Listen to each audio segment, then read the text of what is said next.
नमस्कार दोस्तों, आज फिर आपका YouTube चैनल एग्जाम दर्पण पर आपका हार्दिक स्वागत और अभिनंदन।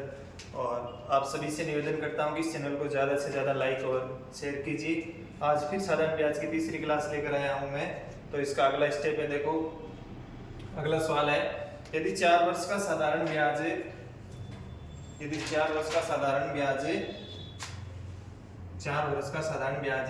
40% के बराबर है, मतलब कोई भी राशि है जिस पर 4 वर्ष का साधारण ब्याज है, तो वो मूलधन के कितने प्रतिशत बराबर है? 40% के बराबर है। ठीक है, तब ब्याज और मूलधन कितने समय बाद बराबर होंगे? देखो प्रश्न को ध्यान से समझना। यदि 4 वर्ष का साधारण ब्याज, ठीक है, 40% के बराबर है, तब ब्याज और मूलधन कितने समय बाद बराबर होंगे? ठीक है, तो देखना क्वेश्चन है कि मान लो मूलधन कितने रुपए है? 100 रुपए। ठीक है, मूलधन है 100 रुपए और प्रश्न क्या कह रहा है कि कितने समय बाद ब्याज और मूलधन दोनों बराबर होंगे, मतलब ब्याज भी कितने रुपए होगा? 100 रुपए होगा। मूलधन भी 100 रुपए होना चाहिए और ब्याज भी कितने रुपए होना चाहिए? 100 रुपए होना चाहिए। तो कितने समय बाद बराबर होगा? देखो 4 वर्ष में कितने परसेंट हो रहा है? 40%, मतलब 4 वर्ष में 40% बराबर हो रहा है। तो 1 वर्ष में कितने प्रतिशत बराबर होगा? 10% बराबर होगा। ठीक है, तो 1 वर्ष में कितने प्रतिशत बराबर होगा? 10% बराबर होगा। तो हमें 100% बराबर करने के लिए कितने वर्ष का समय लगेगा? तो 100/10 बराबर है 10 वर्ष का क्या लगेगा? समय। कितने वर्ष का समय लगेगा? 10 वर्ष का समय लगेगा। जैसे देखो कि 1 वर्ष 4 वर्ष में 40% बराबर हो रहा है, तो 1 वर्ष में कितने परसेंट बराबर होगा? 10%। 2 20 3 30, 4 वर्ष में 40, 5 में 50, 6 में 60, 7 में 70, 8 में 80, 9 में 90 और 10 में 100। तो 100% बराबर होने के लिए कितने वर्ष का समय लगेगा? 10 वर्ष का समय लगेगा। एक सवाल और देखो इसका, यही तरीके का। जैसे मान लो मैंने यहाँ पर लिख दिया, इसी सवाल के अंदर नोट कर देता हूं, यदि 6 वर्ष का साधारण ब्याज 30% के बराबर है, तब ब्याज और मूलधन कितने समय बाद बराबर होंगे? कितने समय बाद बराबर होंगे? देखो 6 वर्ष का साधारण ब्याज 30%, तो देखो मूलधन भी 100 रुपए और ब्याज भी कितने रुपए? 100 रुपए। ठीक है, 6 वर्ष में कितने परसेंट बराबर हो रहा है? 30% बराबर हो रहा है। तो 1 वर्ष में 30/6 बराबर है 5% बराबर हो रहा है। 1 वर्ष में कितने प्रतिशत बराबर हो रहा है? 5% है। तो 100% अपन बराबर करने वास्ते, तो 100/5 बराबर कितने वर्ष है? 20 वर्ष। कितने वर्ष है? 20 वर्ष। 6 वर्ष में 30% बराबर हो रहा है, मतलब 1 वर्ष में 5% बराबर हो रहा है। 1 वर्ष में 5%, तो 100% बराबर करने के लिए 100/5 बराबर है 20 वर्ष का समय लगेगा। ठीक है, इसे अगला सवाल देखते हैं।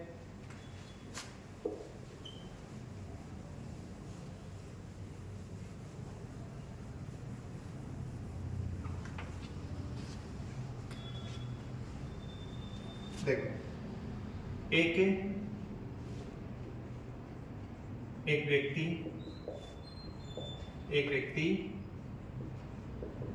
एक बैंक में 3:4 में क्रमशः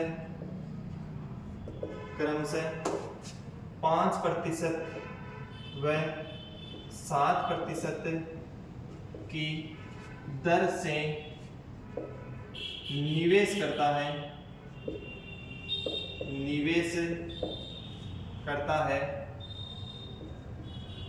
करता है, तो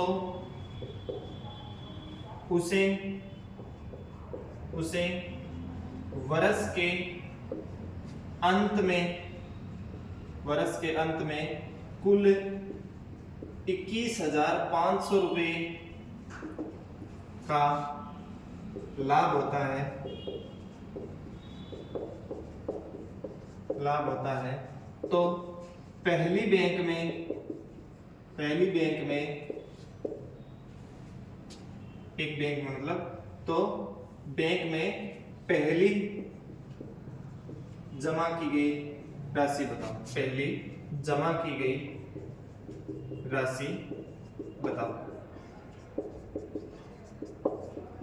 प्रश्न को ध्यान से देखना कि एक व्यक्ति एक बैंक में 3:4 है। एक व्यक्ति एक बैंक में 3:4 में क्रम से क्या करता है, 5% और 7% की दर से निवेश करता है। ठीक है, एक बैंक में दो राशि जमा करता है, एक तो 3 के अनुपात में और एक है 4 के अनुपात में। जो 3 के अनुपात में है उस पर तो 5% दर लगती है, और जो 4 के अनुपात में उस पर कितने परसेंट की दर लगती है, 7% की दर लगती है। ठीक है, तो वर्ष के अंत में उसे कुल लाभ होता है 21,500 रुपए का लाभ होता है, मतलब 21,500 रुपए उसे ब्याज के मिलते हैं। ठीक है, तो बैंक में कितनी, पहली बैंक में पहली राशि कितनी है जमा की गई वो बतानी है हमें। तो देखो, पहले कोई भी राशि माननी है, वो राशि माननी है हमें 3:4। ठीक है, जैसे मान लो हमने राशि मान ली 300 और 400। एक व्यक्ति एक बैंक में 3:4 में क्रम से राशि जमा करता है, तो एक तो राशि मान ली 300 और एक राशि मान ली हमने 400, क्योंकि ये राशि किस अनुपात में है, 3:4 के अनुपात में। कोई भी राशि मान सकते हो, लेकिन वो राशि किस अनुपात में होनी चाहिए, 3:4 में होनी चाहिए। अब इस पर जो दर लग रही है वो 5% लग रही है। ठीक है, और 400 पर जो दर लग रही है वो कितने प्रतिशत लग रही है, 7% दर लग रही है। ठीक है, 300 पर 5% दर लगे और 400 पर 7% दर लगे, तो देखो 300 का 5% मतलब एक वर्ष में कितने रुपए का ब्याज लग रहा है, 15 रुपए ब्याज लग रहा है इस पर, और इसमें एक वर्ष पर कितने रुपए ब्याज लग रहा है, 28 रुपए। प्रश्न को ध्यान से देखना एक बार दोबारा कि देखो, तो एक उसे वर्ष के अंत में कुल, सॉरी यहाँ पर लिख देता हूँ, 5 वर्ष के अंत में कुल उसे 21,500 रुपए का लाभ होता है। देखो 300:400, 3:4 में हमने क्या मान ली, कोई राशि मान ली। 300 पर कितने परसेंट, 5% दर लग रही है, और 400 पर कितने परसेंट लग रही है, 7%। तो 300 का 5% मतलब कितने रुपए, 300 रुपए। यदि वो 5% ब्याज पर देता है तो उसे एक वर्ष में 15 रुपए किसके मिलते हैं, ब्याज के मिलते हैं। 300 का 5%, 300 × 5/100, 2 0 से 2 0 कैंसिल, 5 3 15। ठीक है, और 400 पर कितने परसेंट दर लग रही है, 7%। आपको बोल दिया जाए कि 400 रुपए ब्याज मूलधन है, 7% दर है, एक वर्ष का ब्याज निकालो तो एक वर्ष का ब्याज कितने रुपए आएगा, 28 रुपए। तो 400 का 7%, 7/100, 700 के 28 रुपए किसके मिलेंगे, ब्याज के। ये तो है एक वर्ष का। तो एक वर्ष में उसे कुल कितने रुपए मिले, देखो 15 और 28 कितना हुआ, 43 रुपए। कितने रुपए हुआ, 43 रुपए। ठीक है, एक वर्ष में उसे 43 रुपए मिल रहे हैं, तो हमें वर्ष कितना दे रखा है, 5 वर्ष दे रखे हैं। कितने वर्ष है, 5 वर्ष। तो 5 वर्ष में उसे कितना मिला, 215 रुपए, 5 3 15, 520 और 1 21, 215 रुपए। 5 वर्ष में कुल लाभ कितना मिला, 215 रुपए। हमें 215 मिला, लेकिन प्रश्न में कुल कितना लाभ मिल रहा है, 21,500। तो 215 का मान है 21,500। ठीक है, एक का मान कितना होगा, 21,500 बटा 215। अब हमें निकालना क्या है, बैंक में पहली जमा की गई राशि। तो पहली जमा राशि की कितनी, 300। 300 का मान हमें निकालना है, किसका मान निकालना है, 300 का। दूसरी जमा राशि निकालनी है तो किससे गुणा होगा, 4 से। तो ये इससे कैंसिल होगा, 10 बार 10 को 300 से मल्टीप्लाई किया कितना आएगा, 30,000, सॉरी 100 को 300 से 30,000 रुपए।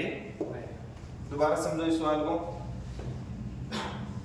कि एक व्यक्ति है, एक बैंक में 3:4 में राशि जमा कर रहा है। तो हमने राशि मान ली 300 और 400 रुपए। ठीक है, 300 और 400 रुपए मान लो। अब वो क्या कह रहा है कि 300 पर तो 5% दर है, ठीक है, 400 पर है 7% दर, ठीक है। 300 का 5% यदि अपन निकाला तो एक वर्ष को ब्याज मिले 15 रुपए, ठीक है। 400 को यदि 7% निकाला तो एक वर्ष को ब्याज मिले 28 रुपए। बात आई समझ में कि 300 का 5% 15 रुपया, 400 का 7% 28 रुपया।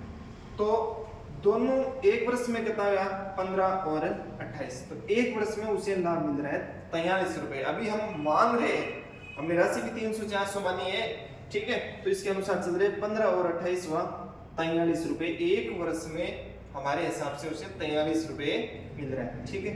तो 5 वर्ष में कितना मिलेगा 215 रुपए।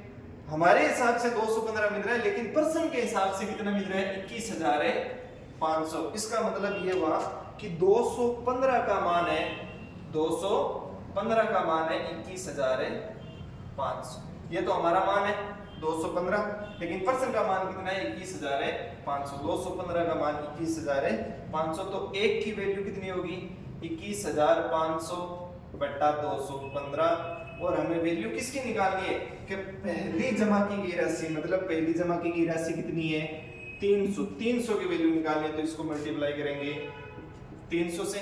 और यदि परसेंट पूछता बैंक में दूसरी जमा की गई राशि तो किससे गुणा करते 400 से गुणा करते। तो देखो कितना आएगा, 30 से कैंसिल हुआ 100 बार, और 100 को 300 से गुणा किया 30,000 रुपए आएगा। दूसरी बैंक की निकालनी है तो 40,000 रुपए इसका आंसर होगा, ठीक है। अगला क्वेश्चन देखता हूं।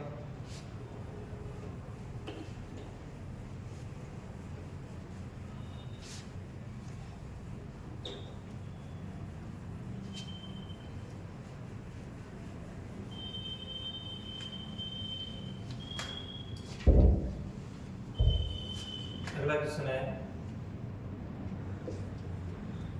कोई धनराशि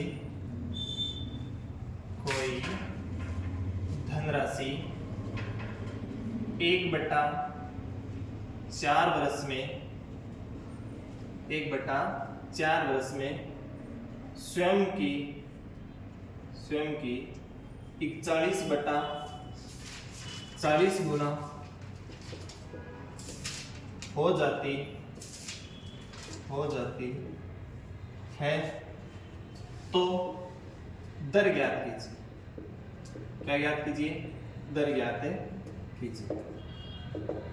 बहुत ही बढ़िया सवाल है, इस सवाल को ध्यान से सुनना कि कोई धनराशि है 1/4 वर्ष,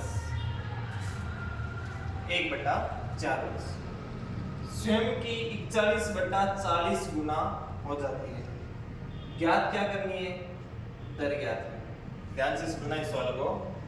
यहाँ पर लिखा है कि 41/40 गुना हो जाती है किसकी, स्वयं की 41/40 गुना हो जाती है। तो इसका मतलब यह है कि मूलधन तो है 40 रुपए, मूलधन कितने रुपए है 40 रुपए, स्वयं की 41/40 हो जाती है। 40 मूलधन है तो 41 रुपए हो जाती है, 41 रुपए, 40 मूलधन है, ब्याज और मिलाकर राशि कितने रुपए हो जाती है 41 रुपए हो जाती है। तो ये क्या है, निश्चित है।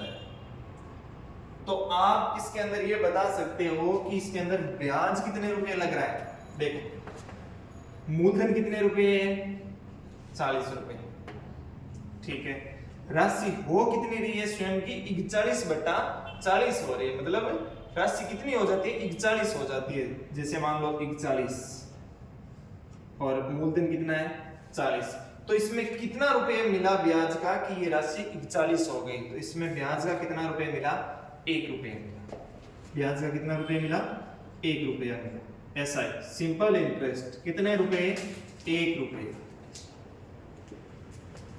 ठीक है। अब क्या है कि मूलधन कितने रुपए है 40 रुपए, मूलधन 40 रुपए, और जो समय है वो समय 1/4 वर्ष, समय 1/4 वर्ष, और ज्ञात क्या करनी है, दर ज्ञात करनी है। ठीक है, देखो ध्यान से सुनना कि कोई राशि पे इस लाइन को समझना बस केवल स्वयं की स्वयं खुद की खुद गति है 40, खुद की है 40 रुपए और वो कितनी जाती है 41 हो जाती है, 41 हो जाती है। तो 40 के अंदर 1 रुपया प्लस किसका जुड़ा है, ब्याज का जुड़ा है, तो राशि कितनी हुई 41। तो ऐसा ही 1 रुपया, ठीक है, और मूलधन 40 रुपया, ठीक है, मूलधन 40, स्वयं 40 और 41 हो जाती है। ठीक है, और समय 1/4 ज्ञात क्या करनी है, दर ज्ञात करनी है। तो देखो, तो दर का सिंपल सा सूत्र बताया था पहले फर्स्ट क्लास के अंदर, SI into 100/P into T। ठीक है, यदि सूत्र याद है तो ठीक है, मेन तो साधारण ब्याज का जो सूत्र है मूलधन गुणा समय गुणा दर बटा 100। जैसे मान लो ये सूत्र है ब्याज बराबर मूलधन इंटू समय इंटू दर बटा 100।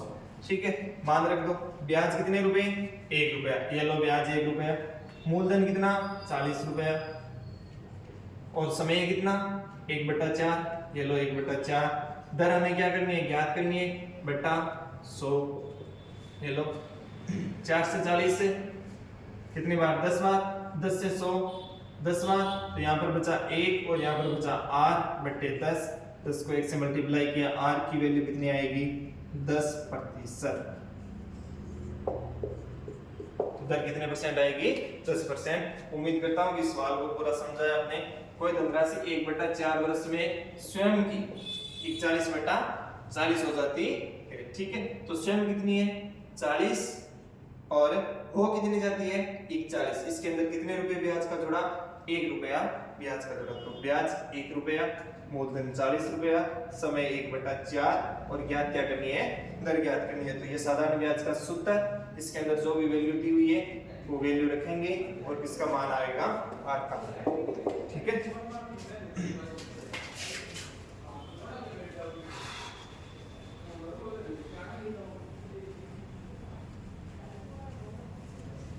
अगला सवाल देखते हैं। कोई धनराशि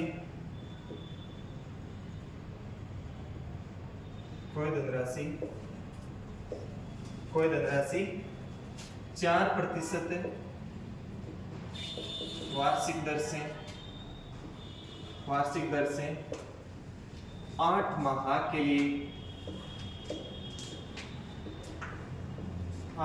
के लिए वह 5% वार्षिक दर से 15 माह के लिए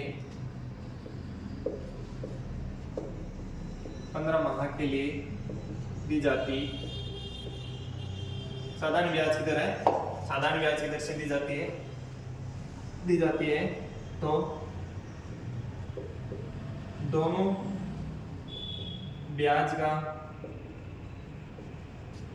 अंतर 129 रुपए है। तो पहली तो राशि ज्ञात कीजिए। तो देखो इस सवाल को समझना ध्यान से कि कोई धनराशि 4% वार्षिक दर से 8 माह के लिए वह 5% वार्षिक दर से 15 माह के लिए दी जाती है और दोनों ब्याज का जो अंतर है वो कितने रुपए है, 129। ध्यान से समझना इस सवाल को कि 4% वार्षिक दर, समय दे रखा है माह में, तो इसको किस में बदलना है, वर्ष में बदलना है। देखो 8 माह समय दे रखा है, तो वर्ष में बदलने के लिए 8/12 बराबर 2/3 वर्ष। 4 से कैंसिल हो जाएगा, 2 और 3 से 2/3 वर्ष हो जाएगी। ठीक है, और 5% जो वार्षिक दर है वो कितने माह के लिए, 15 माह के लिए। ठीक है, देखो तो 15 माह को बदलेंगे तो 15/12 बराबर 3, 5/4। ठीक है, 5/4 वर्ष हो जाएगी। अब क्या करना है कि एक वर्ष में कितनी परसेंट लग रही है, 4%। एक वर्ष में कितनी परसेंट लग रही है? 4% लग रही है। तो देखो ध्यान से, कोई धनराशि एक वर्ष में 4% लग रही है, मतलब 4%। तो हमारे पास वर्ष कितना है? 8 माह। 8 माह का मतलब 2/3 वर्ष। एक वर्ष में 4% लग रही है, तो 2/3 वर्ष में कितनी लगेगी? देखो एक वर्ष में कितनी लग रही है? 4%। तो 2/3 वर्ष में 2/3 वर्ष में कितनी लगेगी? इसको 4 से मल्टीप्लाई हो जाएगा। 4 × 2/3 बराबर 8/3। कितने प्रतिशत है? 8/3% लग रही है। ठीक है, ब्याज का। और दोनों 5% वार्षिक दर से 15 माह के लिए। ठीक है, 15 माह यानी कितना वर्ष है? 5/4 वर्ष। एक वर्ष में कितनी परसेंट लग रही है? एक वर्ष में 5% लग रही है।